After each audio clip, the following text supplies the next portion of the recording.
This is a full story. Kitten wishes you all a happy and enjoyable story. The woman I'm sharing the apartment with is really beautiful. She was taking a shower in the bathroom while I was having a meal and watching TV series in the living room. There was only a broken door between us that couldn't be locked. A shrill scream rang out, and she came running out of the bathroom in a panic. She was completely naked. To be honest, I was a bit stunned at that moment, as if I was rooted to the spot for 3 seconds. The water heater is electric leakage. Let's not talk about where it's leaking for now. Maybe you could go put some clothes on. I work in the field of self-media. I'm new to this industry, and my income is just enough to make ends meet. When it comes to food, clothing, housing, and transportation, I try to save wherever possible. So I found a particularly cheap place to live. It's an old residential community on the 6th floor with no elevator. How should I describe the look of the room? Saying it's bare, walled is actually an over-compliment. Saying it's dilapidated is a bit of an understatement. The things that should be there are indeed there, but either they don't work or they work poorly. Fortunately, as a man,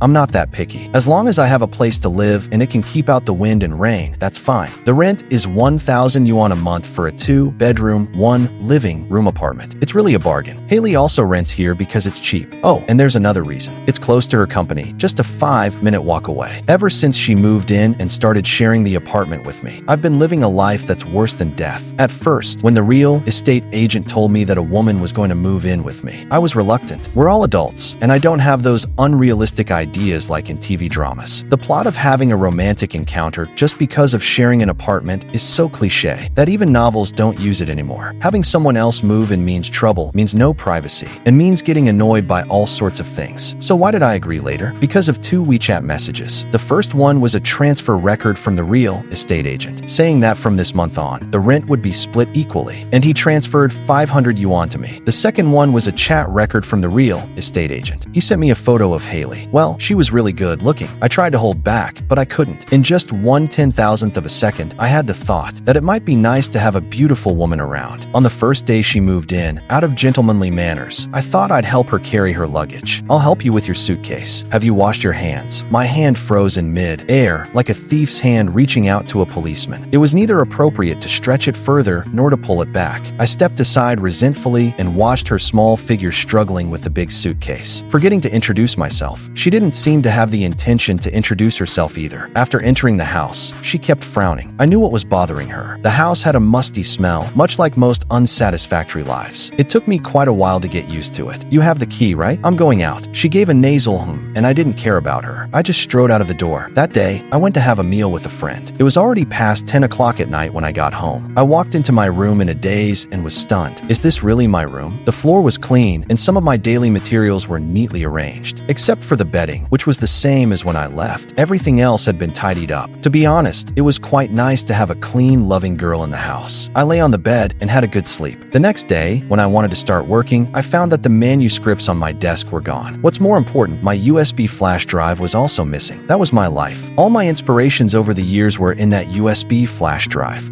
Hailey, did you tidy up my room yesterday? You're welcome. She lowered her head, with a toothbrush in her mouth, and her words were a bit unclear. That's not what I mean. Did you see a few A4 papers on my desk? I threw them away. Damn it, I've never seen someone so arrogant about throwing away other people's things. Sister, why didn't you ask me before throwing them away? There were all kinds of ghosts and gods drawn on them. They scared me. I'm a paranormal blogger. What else should I draw if not ghosts? You. She turned around, wiped the toothpaste foam from the corner of her mouth, and said, what do you mean? This is all minor stuff. It's not important. Did you see the USB flash drive on my desk? I didn't see it. You were the only one who entered my room yesterday. If you didn't see it, who did? She pushed me aside and was in a hurry to gather her things. I'm going to work. It's just a lousy USB flash drive. I'll buy you a new one. Sister, it's not about the USB flash drive. There are dozens of gigabytes of data in it. Pornography. Porn your ass. They're my inspirations. I don't know. I didn't touch it. Don't stop me. With a bang, the security door closed, shaking down a few wisps of dust. Along with the dust, my broken heart seemed to float away. At around 8 o'clock in the evening, she came back from work. She threw a brand new external hard drive to me. This has a large storage space and it's bigger in size, so it's not easy to lose. Come on, it's not about the size. I casually threw the external hard drive aside. I think we need to have a talk. Hailey threw her bag into her bedroom, didn't even take off her coat, plopped down on the sofa, and tucked the stray hair by her cheek behind her ear. Talk then. I won't dwell on the USB flash drive issue, but not dwelling on it doesn't mean it's not important. It's just that there's no point in arguing about it. Starting from today, we should each define our private and public areas. She nodded in agreement. agreement. Finally, we reached an agreement. The living room, bathroom, and kitchen are public areas. The bedrooms are private areas. The balcony is her private area because she needs to dry some semi-private items like underwear. And my room faces the sun, so I can dry things in my room. Her room is on the shady side and things don't dry easily. For this reason, she's willing to cover the utility bills of the house. After making these 3 rules, she quickly walked back to her room and started crying. The crying sound got louder and louder. I stood at the door, scratching my nose. I thought to myself, I don't think I bullied you. I don't use much water and electricity anyway, and I didn't ask you to pay much more. On Saturday, I was having a wonderful spring dream. With a bang, the bedroom door was pushed open. I sat up with a start, and my eyes met Hailey's slightly flustered face. Sister, could you knock on the door next time? I did knock. I looked at the mark on the wall where the doorknob hit, and then at her. Even a robber doesn't knock as hard as you. Why didn't you lock the door? Look at this broken door. Does it look like it has a lock? She waved her hand, acting as if she was very generous. Never mind. I just came to borrow 2 clothes hangers. I realized I forgot to buy them after I washed my clothes. Help yourself. I curled up into a small ball and buried myself in the quilt. I'm not really convenient right now. The corners of her mouth twitched upward slightly and then quickly subsided. What, masturbating? I don't know why, but as a man over 1.8 meters tall, I blushed deeply at this half-joking remark. Hey, crayon shin, Chan's underwear. She took 2 clothes hangers and the corners of her mouth twitched up again. Come on, sister, do you really have nothing else to say? How about I give you a couple more pairs? From the slightly unsteady way she trotted, I could tell that she wasn't as calm as she seemed. Sharing an apartment, right? There's always a period of getting used to each other. I originally thought that getting used to each other meant that both of us could figure out where the other's boundaries were. Not crossing those boundaries made one a qualified apartment sharing partner. But she's different. After she knows where your boundaries are, she keeps jumping back and forth across them. For example, she still barges into my room without warning. She might suddenly come into the bathroom to use the toilet when I'm brushing my teeth. In a daze, she takes off her pants and sits on the toilet. Then, when she notices me, she lets out a scream as ear-piercing as an air raid siren. I don't know what she's screaming about. Shouldn't it be me who calls the police? And she basically has no common sense in daily life. She actually asked me why her clothes weren't as clean as mine after washing. After asking, I found out that she didn't add laundry detergent and just threw the clothes into the washing machine and left it to fate. She can't cook but insists on trying, and she almost set the whole house on fire. Every time, I have to scold while teaching her. The only thing that consoles me is that she learns relatively quickly. The second time she cooked, she already knew that. You can't use water to put out an oil fire in a pan, but she used laundry detergent. How did I know this? Because that day, she was like a possessed person. She kept muttering in the living room, "It's my birthday today. Please don't make me work overtime. It's my birthday today. Please don't make me work overtime." Actually, I usually have a good sleep quality, but I couldn't stand her chanting like a spell. When I was about to remind her with full anger, she had already gone out. She left in a hurry that day and didn't close her bedroom door. I didn't go in. I just took a glance from the door and saw the take-out boxes on her table. There was half a steamed bun left, a small bowl of porridge, and 2 small boxes of greens. That was her dinner from the previous day. Somehow, I went downstairs and bought groceries. I calculated the time she would get off work in the evening and scolded myself for being crazy while cooking. When she entered the door, there were 4 dishes and 1 soup on the living room table, and there was also a small 4-inch cake in the corner. She was a bit stunned. "What, do you have friends coming over tonight?" I took off the apron around my waist. "No, there's a silly girl having a birthday today." Hailey's eyes lit up instantly. "Wow, how did you know it's my birthday today?" I pulled a long face. "Sister, to be honest, if you had spoken a little louder this morning, the whole building would have known. Coincidentally, I bought some wine. Let's have a drink." I nodded. "I don't drink much. Let's have a little." There were 6 bottles of beer in total. We each drank 3 bottles, and it seemed like we hadn't drunk anything at all. I went downstairs and bought 6 more bottles. We were slightly tipsy. I looked into her eyes. "Sister, give me a definite answer. How much more can you actually drink?" She was a little shy and weakly stretched out her right index finger. "You mean 1 more bottle? Keep drinking." Well, men, especially northern men, don't want to be out drunk by a female compatriot. I said I didn't drink much to avoid giving the impression of forcing her to drink. But since she said so, today, one of us is going to stand and the other is going to lie down. I went downstairs again and carried up 2 boxes with 24 bottles in each box. After we were full and had our fill of drinks, we lit the candles, made a wish, ate the cake, and burped a few times. Our relationship seemed to get a little closer. "Although you're not good looking, you have a kind heart. This is the first time someone has celebrated my birthday since my dad passed away." I nodded. "You're a pretty girl with a good figure, but why do you have to have such a mouth?" We each drank 2 more bottles. With the help of the alcohol, I asked the question that had been on my mind. "Judging from your appearance, you should have grown up without worrying about food and clothing. So why are you renting a house here? My family was really well off before, but but my dad got sick. We spent all our money but couldn't cure him. He passed away 3 months ago, and then I came out to work. This short sentence summed up the desolation of the world and the hardships of life. I wasn't so tactless as to ask about her mother. Usually, when the other person isn't mentioned in such a situation, it's either because there's a big conflict or the person passed away early. It's not appropriate to dig deeper. That night, she didn't go back to her room. She fell asleep with her head on my lap. She mumbled a few words in her sleep from time to time, but I couldn't make out what she was saying. Maybe she was dreaming of her dad, or maybe she mistook me for her dad. As for me, I didn't sleep all night. It wasn't that I had any thoughts about this little girl. Mainly, my leg went numb. After that day, we became friends, ordinary friends who could sit on the sofa, eat snacks, and watch TV together. She probably likes my personality, and I mainly admire her beauty. One day, she was taking a shower in the bathroom while I was having a meal and watching TV series in the living room. There was only a broken door between us that couldn't be locked. A shrill scream rang out, and she came running out of the bathroom in a panic. She was completely naked. To be honest, I was a bit stunned at that moment. I was frozen in place for 3 seconds. I didn't know where to put my head, eyes, or hands. I wanted to look, but dared not. Looking seemed immoral, but not looking seemed disrespectful. All I could say was, "Are you doing a nude run? The water heater is electric leakage. Let's not talk about where it's leaking for now. Go put on your clothes." She put on her clothes. Her hair was wet, and water droplets dripped onto her white nightgown, making me restless. I've told you so many times, this old water heater is too old. Turn off the power when you take a shower. You're lucky to be alive. She mumbled in agreement, her face as red as a crab. I didn't know if it was from shyness or being shocked by the electricity. "Okay, go back to your room. I'll clean up." I cleaned the floor and then used a test pen to check the water heater. It was indeed leaking electricity. I sent a message to the landlord. "The water heater is leaking electricity. Please change it." "Well, it's okay as long as the plug is pulled out." Thinking of Hailey's panicked look, an unnamed anger rose from the bottom of my heart to the top of my head. "Fine, I'll use it for now. When I'm in a bad mood and want to commit suicide someday, I'll use it." The landlord brought a brand new water heater the next day. After that unexpected and somewhat embarrassing incident, she was always too shy to talk to me and always avoided me. That incident was like a drop of cola dropped into the plane as water life. It seemed to have changed something, but also seemed to have changed nothing. About 3 months later, I don't know if I ate something bad or what, but my stomach started to cramp intermittently. At first, I didn't pay much attention. I went to the toilet a few times. After it eased a bit, I continued to write articles and draw pictures. But it got worse and worse. I felt extremely cold and was sweating profusely. Beads of sweat on my forehead dropped onto the keyboard. I struggled to crawl onto the bed to rest. It felt like there was a red, hot iron rod stirring in my stomach. The intense pain almost made me pass out. My breathing also became difficult. I knew I couldn't hold on any longer. I had to go to the hospital. I want to use something in your room." "Rocky, what's wrong with you?" Hailey rushed to my bedside in 2 steps, touched my face, and her hand was covered in sweat. At that time, it was hard for me to even speak. She quickly put on her coat and was about to carry me downstairs. It's the 6th floor. I can't imagine how her small body managed to carry me down. "Don't carry me anymore, call a taxi. A taxi is so expensive. Sister, I'm almost dying." After struggling for so long, it was probably already the middle of the night. She was a bit stubborn. She didn't put me down and kept carrying me. We couldn't get a taxi for a long time. "Maybe call an ambulance." "That makes sense. Do you have your phone?" She turned to look at me, and her lips almost touched my face. I gave her a look, hoping she could understand. She mumbled, "I came down in such a hurry that I forgot my phone." She wanted to carry me back to the rental house to get the phone, but she felt she couldn't carry me anymore. She wanted to leave me where I was, but she was worried. There was no car or person around. Only the dim street lights flickered as if mocking our intelligence. "Forget it. I'll carry you to the hospital." The nearest hospital was 2 kilometers away from my home. When we got there, she slumped down in the hospital corridor, sweating profusely. She didn't rest for long before she trotted out of the hospital to go home and get her phone. After all that busyness, when I got in 4 drip and felt a little better, it was already dawn. "The doctor said you had a gastric spasm. It's nothing serious." I nodded. "Thank you. You should rest for a while. It's almost time for you to go to work." "It's okay. I've asked for leave." 2 days later, I was completely recovered. To thank her, I cooked a big table of dishes again. Hailey praised my cooking and asked if I could cook for her for a lifetime. I was stunned and then nodded. She was very happy. Later, I found out that I had misunderstood her. When she said cook for a lifetime, she really just meant cooking. Since then, she no longer ordered takeout at night and pestered me to cook for her. She said it was both healthy and cost-saving. Yes, it's your health that's improved and your money that's saved. "Sister, do you know how tiring it is to cook?" Although I complained, every time I thought about how her frail body carried me to the hospital, I stirred the cooking spoon with even more enthusiasm. "The meal is ready. Come and eat." There was no response from her room. I thought she was busy, so I waited for more than 10 minutes. I called her several times bathrooms in the middle, but still no response. I went in and saw her burying her head under the pillow, crying. What's wrong? She didn't answer. Who bullied you? She still didn't answer. I got a bit angry. This isn't fun. We're at least friends, right? You should tell me if something's wrong. She pulled her head out from under the pillow, her eyes red. The leader of our company bullied me. The matter wasn't complicated. Hailey basically didn't work overtime in the company and left on time. It was normal. With her emotional intelligence, it was really a bit difficult for her to understand the company culture. Plus, she took a few days off. The company leader implied that she should leave the job voluntarily. I understood what she meant. Leaving the job was okay, but since she didn't make any mistakes, she should get the compensation she deserved. Well, companies, they have no conscience. The leader assigned her the most difficult and disgusting tasks. If she didn't do well, she would be verbally abused, which made her almost break down. I patted her on the back. Is that all? She nodded. Leave it to me. Her company's main business was small-scale loans. That day, I put on a neater set of clothes, shaved, and put on that old, broken-down luxury watch. I walked into the hall with measured steps. Hello, sir. What can I do for you? I'm here to talk about business. Okay. Do you have an appointment? No. Call your manager here. Okay. From a distance, he looked like a dog in a suit running up to me. Hello, sir. What kind of business would you like to consult? I recalled the photo Hailey showed me. Yeah, it was him. I want to borrow money. Take a loan. How much do you want to borrow? 200. How much? The manager seemed a bit disbelieving. 200 million. Cut the crap. I can borrow 200 yuan from PayPal. Sorry. I didn't mean that. Do you have properties, companies, etc. in your name? Yes, I do. Then a 2 million yuan loan is very likely. Is there any problem with your credit record? No problem. But I didn't say I want to borrow 2 million yuan. I want to borrow 20 billion yuan.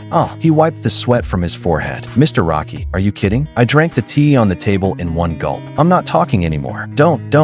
I didn't mean that. Mr. Rocky, please wait. That day, I talked with that damn manager. From the company's business to specific products. From specific products to poetry and literature. And from poetry and literature to philosophy of life. In the end, I didn't even leave him my phone number. I just left him a cool back view and the slightly cool night breeze. The next day, I went again. I went for a whole week. Finally, he realized that I was playing with him. When I went again, the security guards wouldn't let me in. The only advantage of being in the self-media industry is that I know a lot of people. I posted a help-seeking message on my self-media account, and a large number of righteous people volunteered to help. It can be seen that in today's society, people's resentment towards such unscrupulous companies has reached a boiling point. Some friends even recorded the conversation process and sent it to me as material. You have to say that netizens are really something. They're all so talented and their words are so nice. I love it. Some people went to the company to loan their wives, some to loan a hammer, and some to loan a fart. There was even a guy who said he just founded a country and wanted to loan his country to get some pocket money. I was lying in bed, giggling at the phone screen. What's wrong? What's making you laugh so much? I put away my phone. Nothing. I just think your leader should be sending you money soon. This kind of thing is all about a villain needs to be dealt with by another villain. It's no use for them to call the police. We're all just going there to consult about business. If we can't reach an agreement, we don't cooperate. That's normal, right? The company doesn't dare to stop everyone from entering the company because there are still some real customers. If they stop everyone, the company will go out of business. Some friends would talk with them for a whole day. They would talk about serious things in the first few hours and then tease them at the end. It takes up time and manpower. Compared with that little severance pay, how much will the company lose? Who are you? What do you want? I don't know how that manager got my phone number. I like his straightforwardness, but I don't like his habit of gritting his teeth while talking. If you want to fire an employee, that's fine. Give the compensation she deserves and follow the proper procedures. Then those people won't go there anymore. 5 minutes after I hung up the phone, Hailey rushed into my room. The leader agreed to give the compensation. How did you do it? Her big eyes blinked, full of joy. With love. I was worried that the reckless manager would bully her, so I went with her on the day she was handling the resignation. When the manager saw me, his face turned green, and several salesmen looked like they wanted to eat me alive. I waved casually. Hailey was stunned. So you know so many people in our company? You have a good relationship with them? Very good. I've had in-depth conversations with most of them. Hailey took a week off. She woke up naturally every day and then got up to eat the food I cooked. She complained that she gained 6 pounds in a week. During this time, she had a great rest. She even had a slight snore when she slept, which showed that she was really relaxed. After the rest, it was endless resume, sending, job, interviewing, and waiting for news. At one moment, I even thought about teaching her to do self-media. It seemed that it would be nice for the two of us to stay at home every day. I admit my selfishness. Having a beautiful woman at home is a feast for the eyes and makes me feel good. But this proposal actually has the possibility of being implemented. Doing something on your own these days is better than going to work. You can earn about the same amount of money and you have more freedom. The lack of insurance is indeed a drawback, but the upper limit is much higher than that of working for others. There are pros and cons. Rocky, I found a job. job?" The voice on the phone was shrill. I guess the girl was shouting. Well, my hope was dashed. "What job? Where?" "Administrative work in Sifong District." Sifong District. It takes about an hour to get here from where I live by bus or subway. Suddenly, my throat felt a bit dry, and I coughed involuntarily. "Well, congratulations." That night, we had a little drink to celebrate. When we were full and enjoying the moonlight, I casually mentioned, "When are you moving? Do you need my help?" She tilted her head as if she didn't recognize me. "When did I say I was moving?" I thought it was a bit far from your new company here. An hour isn't too bad." I smiled and shook my head. "You didn't say that before. You said you moved because it took 40 minutes to get to work." That's because. She mumbled for a long time, but didn't say anything coherent. With the help of the alcohol, I put my arm on her shoulder. Looking at the bright and gentle moon outside the window, I said, "If you're bullied again in the future, come to me. I'll protect you. It's because there wasn't such delicious food before." She finally came up with a reasonable reason. The moonlight was shining brightly. The two lonely people didn't seem so lonely anymore. "Yo, you two, are you living together?" The landlord entered the room and was surprised to see Hailey and me sitting together, having a meal in our pajamas, with uncombed hair and unwashed faces. "No, we're just having a simple meal. Sorry, you two. I'm going to sell this house, and the buyer is in a hurry. I'm afraid you two will have to move out as soon as possible. I'll pay twice the liquidated damages as stipulated in the contract. Is that okay?" I was stunned for a moment. I didn't know how to reply and looked at Hailey behind me. Hailey had a chicken leg in her mouth. When she heard the landlord's words, she moved her mouth, took a bite of the chicken leg. Oh, I couldn't tell if she was happy or sad. She just went back to her room on her own. The landlord was a bit anxious seeing that neither of us responded. "What does this mean?" "Everything is in accordance with the contract." As much as I didn't want to, I had no choice. "Okay, then give us 3 days. We need time to find a new place, right?" "Okay, 3 days is fine. If nothing unexpected happens, this is the last meal Hailey and I will have together. Neither of us drinks alcohol. Our conversation is rather sporadic, and sometimes our topics don't even match. I have no idea what's going on in both of our minds. We can't live in this house anymore. Where do you want to go?" "Probably to Sifong District. It's closer to the company." "What about you?" I remained silent for a while, then take a few big mouthfuls of food. "It's a bit salty." "Probably to the suburbs, or find a quiet place with fewer people. It's cheap and can inspire me." She nods. Both of us, quite tacitly, don't ask if we should continue sharing an apartment. After all, the time has been too short, way too short. From the moment we met until now, from the initial conflicts to the subsequent mutual understanding, and then to the mutual support. All of this time has been too short, and everything has happened in such a rush. If we had another half year, I would muster up the courage deep in my heart to ask her if we could try dating. Bringing it up abruptly now would make me seem like I have ulterior motives. Presumably, she feels the same way.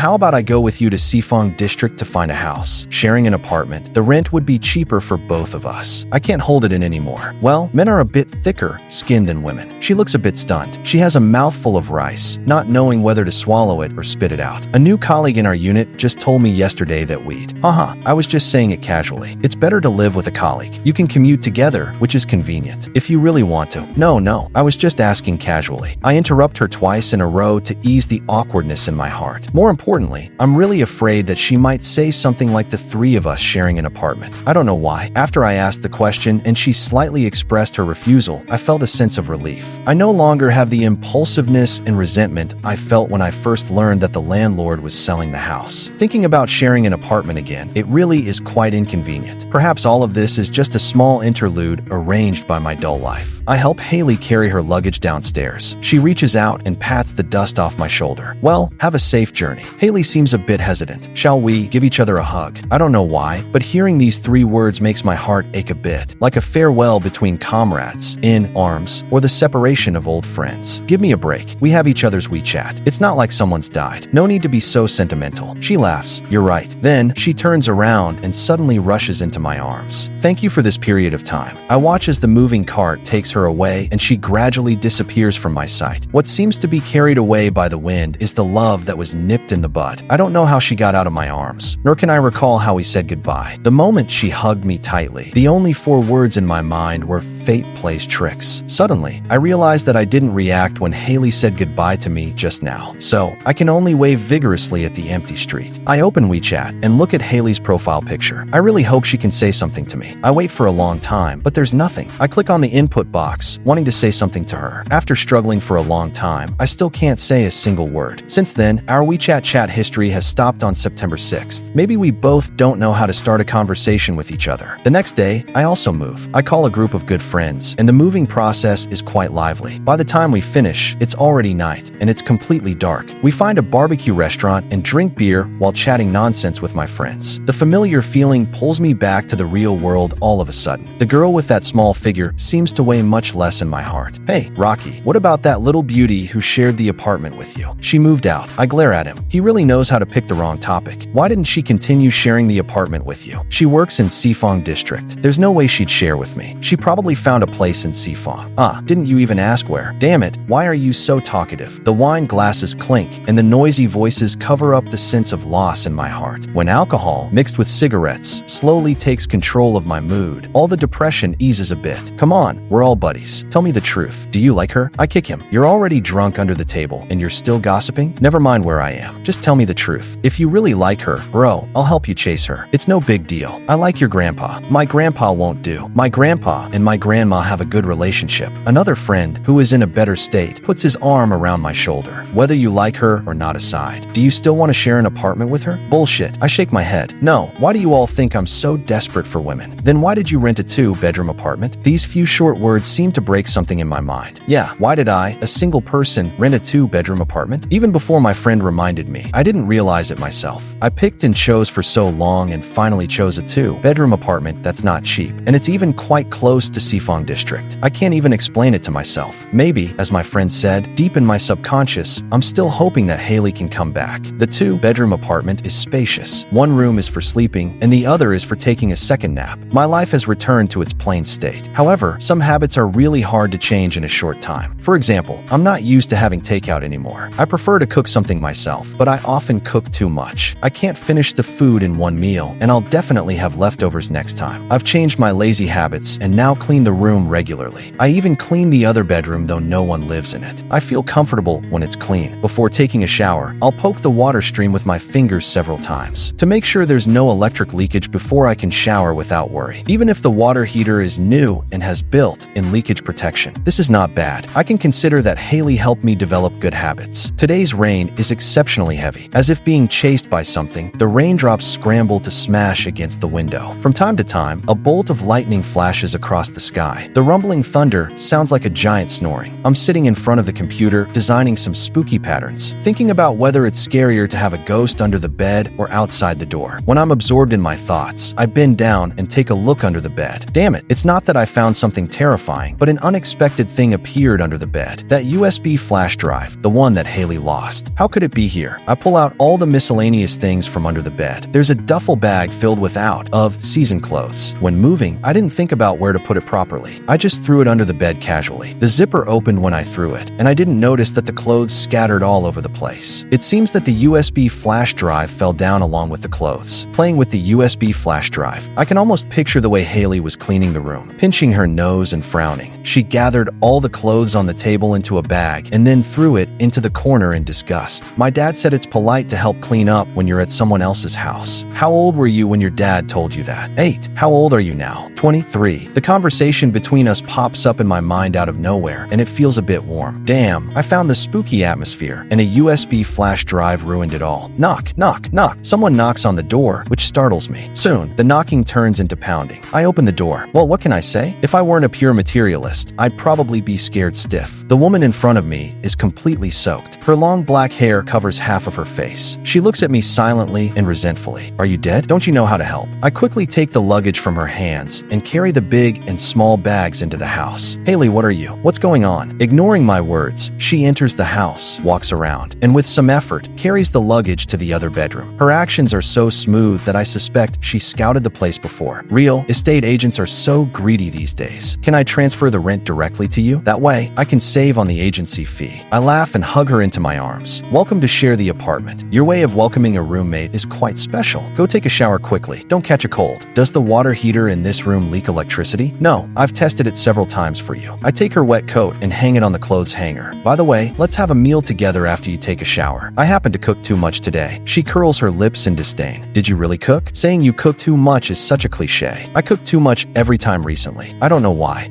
Hailey rubs her belly. Your cooking is still delicious. I'm going to get fat again. I'm just tentatively asking. How did you find me here? I asked the real estate agent. We used the same one. Did you forget? That guy is nice. He's not as greedy as you said. The guy is really nice. If he really wanted to earn the agency fee, he wouldn't have directly told Hailey the address. I know. I meant he's greedy when it comes to sexual desire. I nodded. Yeah, he's really greedy in that regard. The end. If you like Kitten's story, please follow and like it. Updated every morning at 9 a.m.